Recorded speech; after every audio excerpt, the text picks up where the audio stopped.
नमस्कार दोस्तों, आज मैं आपको ये बताना चाहूंगा कि कौन सा ऑडिशन सही है और कौन सा गलत है। मुंबई में बहुत से ऑडिशन होते हैं, तो बहुत से ऑडिशन इसलिए होते हैं कि नए लड़के लड़कियों को ऑडिशन पे बुलाया जाता है और उनसे फिर आर्टिस्ट कार्ड, पोर्टफोलियो, रजिस्ट्रेशन के नाम से पैसे लिए जाते हैं। तो आपको पता होना चाहिए कि कौन सा ऑडिशन सही है और कौन सा गलत है। अगर किसी ऑडिशन में आप जा रहे हैं तो क्या वो ऑडिशन रियल में ऑडिशन है या फिर नए लड़के लड़कियों को बुलाया जा रहा है और उनसे पैसे लिए जा रहे हैं।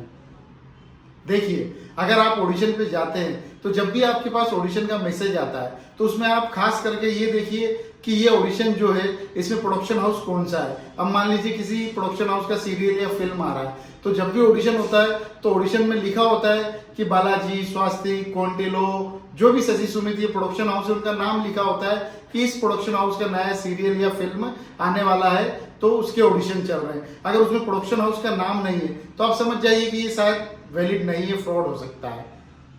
अब आप देखिए, बहुत से ऑडिशन ऐसे होते हैं जिनमें लिखा रहता है कि फ्रेशर भी अप्लाई कर सकते हैं। अब आप बताइए, जिस ऑडिशन में फ्रेशर जाकर ऑडिशन दे रहे हैं तो वो ऑडिशन किस काम का है। अब आप मान लीजिए कोई सीरियल फिल्म का ऑडिशन चल रहा है और वहां पर फ्रेशरों की भीड़ लगी है, तो उन लोगों को काम नहीं मिलता है। ये जो ऑडिशन होते हैं जिसमें लिखा रहता है कि फ्रेशर भी अप्लाई कर सकते हैं, तो वो खास करके पैसा कमाने के लिए, मतलब फ्रॉड करने के लिए फ्रेशरों को बुलाते हैं, क्योंकि फ्रेशरों को नॉलेज होता नहीं है कि आर्टिस्ट कार्ड क्या है, पोर्टफोलियो क्या है, रजिस्ट्रेशन क्या है, और वो फ्रेशर जाते हैं और उनको इस तरह से पैसे के लालच, मतलब इस तरह का काम का लालच देते हैं और उनसे पैसे ले लेते हैं। तो कभी भी कोई वैलिड कंपनी फ्रेशरों के लिए ऑडिशन नहीं रखती है, क्योंकि उनको काम नहीं आता है। अब मान लीजिए आप फ्रेशर हो और वैलिड जगह पे ऑडिशन दे रहे हो, तो आपको जब काम ही नहीं आता है तो आप अच्छे से ऑडिशन कैसे दे सकते हो, क्योंकि वो सारे आर्टिस्ट जो रात दिन काम करते हैं, जो ट्रेनिंग लिए हुए, उनसे तो आप अच्छा नहीं कर सकते। तो काम उन लोगों को मिलेगा जिनको काम आता है। तो आप ये ध्यान रखिए कि जिस ऑडिशन में लिखा रहता है कि फ्रेशर भी अप्लाई करें,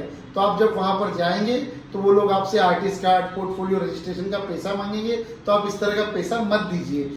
तो कभी भी आप ऑडिशन देने जाए तो आप उस ऑडिशन के मैसेज में ये देखिए कि इसमें वैलिड क्या है, क्या वैलिड प्रोडक्शन हाउस है, वैलिड डायरेक्टर है, या फिर कोई अच्छे एक्टरों का नाम है, क्योंकि फ्रॉड जगहों पर उन लोगों के नाम यूज नहीं होते हैं। जैसे मान लीजिए कोई बड़ा डायरेक्टर है तो उसके नाम की फिल्म का ऑडिशन चल रहा है, तो आप उस डायरेक्टर का IMDb या फिर जो भी गूगल पे चेक करेंगे कि हाँ वैलिड डायरेक्टर है, तो शायद ये सही हो सकता है। या फिर कोई वैलिड प्रोडक्शन हाउस है, या फिर कोई भी ऐसी चीज जिसमें आप मैसेज में देखते हैं कि हाँ ये 10 लोगों का नाम है, उसमें से कोई भी एक वैलिड नाम हो, एक्टर का हो, डायरेक्टर का हो, प्रोड्यूसर का हो, तो आप समझिए कि शायद ये ऑडिशन सही हो सकता है। लेकिन आपने देखा कि स्टार प्लस का ऑडिशन चल रहा है, ये गलत है। कलर्स का ऑडिशन चल रहा है नए सीरियल का, तो ये आप सोच लीजिए कि ये गलत है। तो इस तरह के ऑडिशन नहीं होते।